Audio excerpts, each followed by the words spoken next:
Today is Friday, December 5th. We'll tell you about the video of boat strikes played for lawmakers on Capitol Hill and the two very different takeaways from it, depending on who you ask. Also, there's finally been an arrest after years of speculation and conspiracy theories behind a D.C. pipe bomb investigation, and a U.S. Supreme Court decision that could change the outcome of next year's midterms. Plus, what to know about the run-up to the Winter Olympics, where Americans should brace for record low temperatures today. And what were people searching for the most on Google this year? Those stories and even more news to know coming up. Welcome to The Newsworthy. All the day's news in around 10 minutes. Fast, fair, fun, and on the go. I'm Erica Mandy. Thanks so much for being here. You ready? Let's do this. Top military officers went to Capitol Hill to defend two controversial strikes on a suspected drug boat. They testified and also showed lawmakers video footage of the attacks, all behind closed doors. Afterward, many Republicans said they were satisfied with the military leader's explanation for both the initial attack and the second strike that killed survivors. They pointed to the mission's commander testifying that there was no kill-them-all order from Defense Secretary Pete Hegseth, as some news outlets have reported, and they believe the men on the boat were trying to bring lethal drugs into the U.S. Even still, many Democrats had a very different takeaway. For example, one congressman who has spent years on the Intelligence Committee called the video, quote, one of the most troubling things I've seen in my time in public service. He and some of his colleagues say the video shows survivors who were not a threat clinging to the bow of a capsized, inoperable boat until missiles come and kill them. But Republicans say they think the men were trying to flip the boat back over so they could stay in the fight. Lawmakers are still investigating the strikes. Meanwhile, the Pentagon announced it conducted another strike yesterday, this time against a small boat in the eastern Pacific Ocean. 4 people died, meaning now at least 86 people have been killed in 22 of these attacks. Some lawmakers say they'd like to see the evidence and rationale for all of those strikes that happened without Congress signing off. Others, though, argue an investigation is not necessary and that the strikes are legal since they say they pose a direct threat to the U.S. To be continued. It's been almost 5 years since someone placed pipe bombs near the U.S. Capitol complex just hours before the Capitol riot on January 6th. And yesterday, a suspect was finally arrested. Remember, explosive devices were found outside the Republican and Democratic National Committee headquarters. Court papers say the FBI traced his movements around the time the bombs were placed using cell tower location data and a license plate reader. Investigators also tracked his purchases and say he bought the components needed to make the bombs at several stores across Northern Virginia. His first court appearance is scheduled for later today. Over the years, conspiracy theories have circulated as to why there had not been an arrest yet. Many of them centered on the belief that bombs were placed as part of a plot by deep state law enforcement and intelligence officials meant to make President Trump and his supporters look bad. So far, authorities have not said anything about what may have motivated this suspect.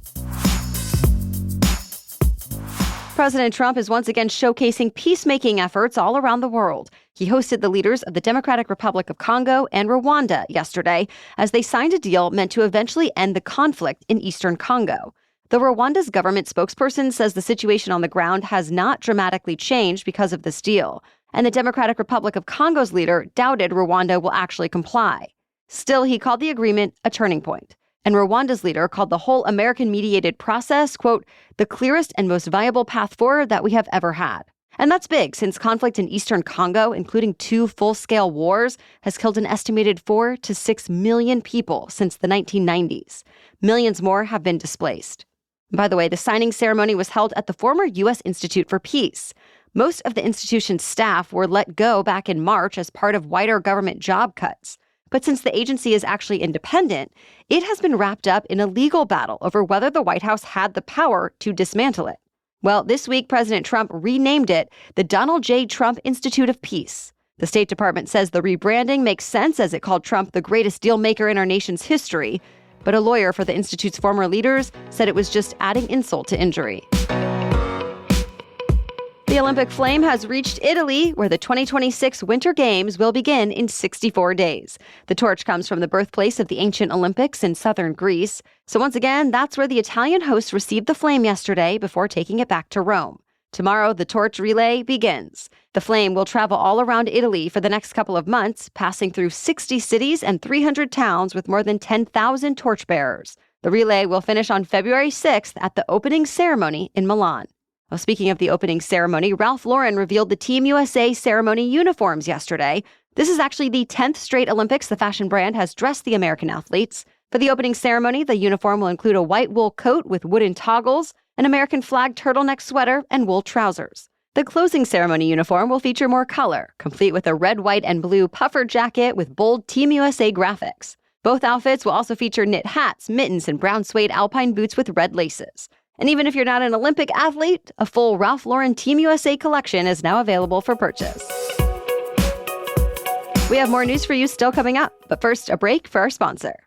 Most of us think about fitness, hydration, vitamins, and sleep, but we rarely think about our liver, even though it's one of the hardest working organs in the body. Your liver performs over 500 essential functions every single day and affects everything: your energy, digestion, skin, even your metabolism. That's why Dose for Your Liver is a great part of a daily routine. It's a clinically backed liver health supplement in a simple 2-ounce liquid shot. And surprisingly, it actually tastes really good. I genuinely enjoyed taking it, which makes it easy to stay consistent. Dose contains 0 sugar, 0 junk, and 0 calories. It cleanses the liver of unwanted stressors that's slowing your liver down. And it promotes daily liver function, which can lead to reduced sluggishness, getting rid of those midday crashes, and even aid your daily digestion. So ready to give your liver the support it deserves? Head to dosedaily.co/newsworthy or enter newsworthy to get 35% off your first subscription. Your body does so much for you. Let's do something for it. That's dosedaily.co/newsworthy for 35% off your first month's subscription. Now, back to the news. Texas will get to use its new congressional map for next year's midterms, after all. We're talking about the map designed at President Trump's request, meant to give Republicans up to 5 extra seats in the U.S. House. Now, to be clear, redrawing election lines for partisan purposes is legal, but redrawing them to disenfranchise a specific racial group is not. And a lower court ruled that's exactly what happened, since in the new map, there are fewer districts where Hispanic and Black voters are a majority. Well, in a 6-3 ruling along ideological lines, the High Court said that decision appeared to be wrong.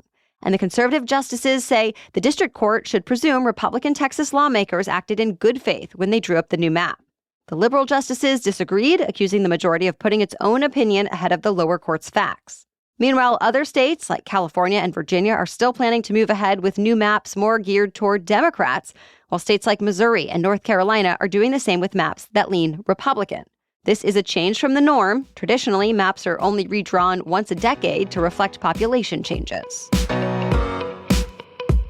Millions of Americans are dealing with a brutal cold that's historic for this time of year. Yesterday morning, it felt like negative 14 degrees in Minneapolis, minus 17 in Green Bay, Wisconsin, and 5 below zero in Chicago. Several daily record lows were broken. This morning, the cold has moved further east, and records are possible across the Midwest and Northeast. Even this afternoon, in the warmest part of the day, it's only supposed to feel like 18 degrees in Chicago and 27 in New York. Meanwhile, people in parts of Tennessee, Virginia, and North Carolina are seeing icy conditions on the roads. Of course, there's a lot of winter ahead, and meteorologists are forecasting 2 more Arctic blasts for millions of people over the next 2 weeks.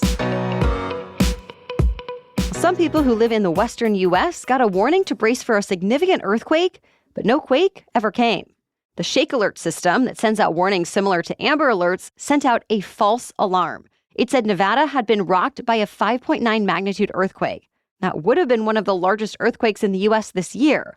This is actually the first time the system has messed up an alert since it started warning people back in 2019. And it did not take long for news to spread. Within minutes, some news outlets published stories detailing the quake's location and strength, though they later corrected the error. But fake images of destruction had started spreading on social media. At this point, USGS officials say they don't know what caused the fake alert, but it's looking into it. Remember we told you most mainstream news outlets lost their Pentagon press credentials a couple of months ago? It was over new rules that don't allow journalists to gather or publish information the Pentagon doesn't already make available for them. And all information has to be approved for public release, even if it's unclassified. Well, now the New York Times is suing, hoping to force the Defense Department to overturn the new rules, accusing them of violating First Amendment freedom of the press rights. So far, no response from the Pentagon. But in the past, it said the rules are just common sense to protect the military from information that could put them in danger getting released. In the meantime, Pentagon news briefings include mostly conservative outlets, with no one able to ask questions on behalf of the New York Times, Washington Post, Wall Street Journal, Associated Press, Reuters, Bloomberg, CNN, Fox News, and so on. The outlets are still reporting on the military, but they're having to do it from afar and are relying more on outside sources. Well, if you want a summary of 2025 in news, pop culture, and trends, just look at your Google searches. Google released its year-end search trend report yesterday, showing the terms that saw the biggest and most consistent increase in traffic this year as compared to 2024. Here in the U.S., the top search for 2025 was Charlie Kirk, the conservative activist who was killed in September. The next most common search was K-pop Demon Hunters, the Netflix musical that's boomed in popularity. Other trending searches include the Labubu collectible toys, the iPhone 17, and the One Big Beautiful Bill Act that Congress passed and Trump signed over the summer.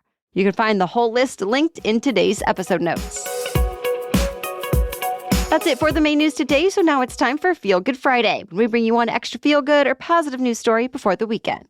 But first, a quick break to thank our sponsor. When I think about thoughtful gifts, the kind that feel personal and lasting, I think about gifts like the delicate diamond bracelet my friends gifted me from Quince. I wear it all the time, and every time I look down at it, I'm reminded of how meaningful a well-made gift can be. And Quince is also a go-to for travel. My Quince carry-on suitcase has become an essential for every trip. It's lightweight, sleek, rolls effortlessly, and fits more than you might expect. That's what Quince does so well. They create luxury quality pieces, from Mongolian cashmere and washable silk to tailored denim and Italian wool coats, and yes, even jewelry and luggage, at prices that actually make sense because they work directly with top-tier factories and cut out the middleman. For jewelry and wardrobe staples to travel and home essentials, Quince really is a one-stop shop for gifting or treating yourself. Find gifts so good you'll want to keep them with Quince. Go to quince.com/newsworthy for free shipping on your order and 365-day returns. Now available in Canada, too. That's QUINCE.com/newsworthy to get free shipping and 365-day returns. Quince.com/newsworthy. Now back to Feel Good Friday. A school in Ohio found a way to encourage students to notice and celebrate the little things in life. A microphone was placed in a hallway with just one instruction: share one good thing that happened. Well, high school and junior high school students embraced it. They shared things like, I got to drive a manual car for the first time. I found my passion today, and it's wrestling. And there was a new girl at school today, and I think I made a new friend. One administrator said the whole thing reminded him of what kind hearts the students have. And people around the world got the same heartwarming feeling since the responses were recorded and shared on social media. As of this morning, more than 7,000 people have commented on the video, and many of them say it was a much-needed reminder to find the joy and gratitude in ordinary things that are still pretty good. Thank you so much for listening today. We'll be back tomorrow with a special edition Saturday episode about grief during the holidays. This is a helpful one whether you are dealing with loss or just want to know what to do and say to better support those who are. Then we'll have all the news you need to start the week on Monday. For now, have a great weekend.